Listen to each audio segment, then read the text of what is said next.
Good afternoon, Musketeers. It's November 10th, 2017. I'm Marta Berglund. And I'm Ivana Dias. This is Xavier News.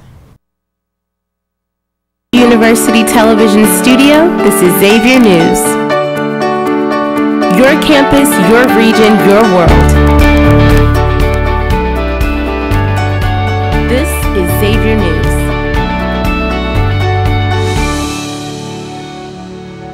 To start off with an immigration update, President Donald Trump's administration told Congress in September that it would phase out the Central American Minors Program, and they are doing just that. As of midnight yesterday, the U.S. State Department has stopped accepting applications for the program, which allowed children fleeing violence in El Salvador, Guatemala, and Honduras to apply for refugee status in the United States before leaving home. President Barack Obama began the program in 2014 in response to the tens of thousands of migrants who arrived on the border seeking asylum. However, the program was immediately reviewed after President Donald Trump issued an executive order on the border security shortly after entering office. In Germany, toxicology reports suggest that a former nurse murdered at least 100 people at 2 hospitals where he worked, prosecutors say. Detectives believe that Niles Hogel, who was already serving a life sentence for 2 murders, systematically administered fatal doses of heart medication to people in his care. Hogel is now said to have killed 38 patients in Oldenburg and 62 in Delmenhorst between 1999 and 2005. Investigators say that he may have killed even more, but possible victims have been cremated. If found guilty of all of these deaths, he will become one of Germany's worst post-war serial killers. Meanwhile, in Sutherland Springs, Texas, at least 26 people are dead after gunman Devin P. Kelly opened fire during a Sunday service at the First Baptist Church this past weekend.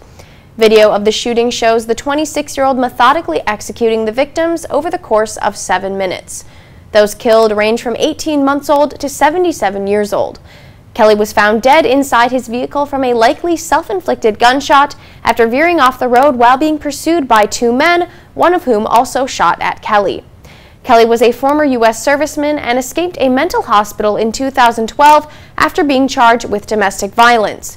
This, along with his troubled Air Force background, which included sexual assault allegations, animal cruelty, and threatening text messages, has been the focus for investigators in the small town. These events raise questions in the United States regarding gun control and further background checks when purchasing a firearm. For some more local news, Tamaya Dennard, Greg Landsman, and Jeff Pastor have joined 6 incumbents on the Cincinnati City Council after the election on Tuesday. Reducing poverty, improving the city's busing system, and fighting crime are among the issues at the top of their priority lists, and each of them has pledged to work together to tackle the city's biggest issues. Dennard finished 6th in the race on Tuesday, with Landsman and Pastor finishing 7th and 9th respectively. They will be sworn in on January 2nd, replacing Yvette Simpson, who lost the mayoral race, Charles Winberg, and Kevin Flynn. Yesterday marked the 79-year anniversary of Kristallnacht, a night when so many Jewish properties and businesses were destroyed in Germany and Austria that the night was dubbed Kristallnacht, meaning the night of broken glass.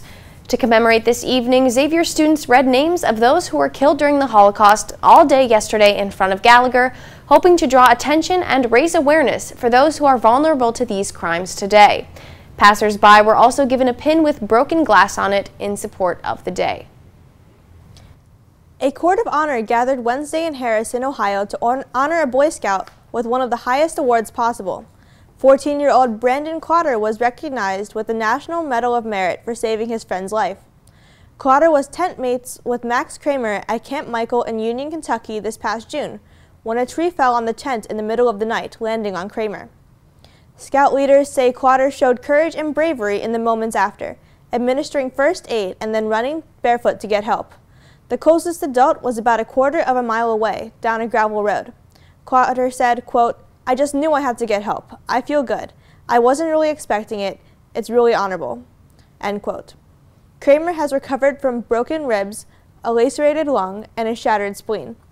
He has returned to school and is back on the football field. All right, that's all from the news desk, people. We'll be right back with Lucas Robbins and the Xavier Sports Report.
Good afternoon, Musketeer fans. It's good to be back here at Xavier Sports Report. I'm your host, Lucas Robbins, and there is some exciting Xavier sports news this week, starting with the Xavier men's soccer team. This Wednesday, the Xavier Musketeers faced off against the #1 seeded Butler Bulldogs for the Big East semifinals. It was a scoreless match for most of the night, until 4 late goals in the span of 11 minutes tied the game at 2-2. The game was decided on penalty kicks, in which Xavier dominated Butler 4-1 to win the game and advance to the Big East Championship versus the #2 seeded Georgetown this Sunday at noon. This could be Xavier's first Big East Championship win, and by winning the championship, Xavier gets an automatic bid in the 2017 NCAA tournament. Best of luck, Musketeers, and be sure to catch the game on Fox Sports 2 or on the Fox Sports Go website or app. The Xavier men's basketball team dominated the first exhibition game against Thomas More College 78-38 last Saturday. Led by freshman Najee Marshall's 16 points and 9 rebounds, the Musketeers are looking in their prime form heading into the regular season. Senior transfer student Kareem Cantor led the team with 10 rebounds, followed by Najee Marshall and sophomore Tyreek Jones grabbing 9 rebounds each.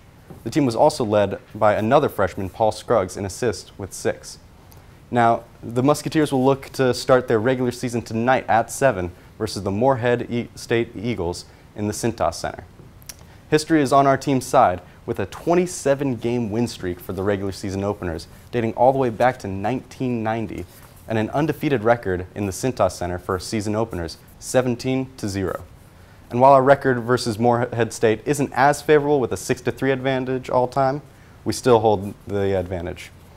The Musketeer fans better dress warmly, however, for the game, as lines will reach outside and the low tonight is 25 degrees. Dress warm, get loud, and enjoy the game, Musketeers. And that will do it for our broadcast of Xavier Sports. Happy Veterans Day, and as always, let's go X.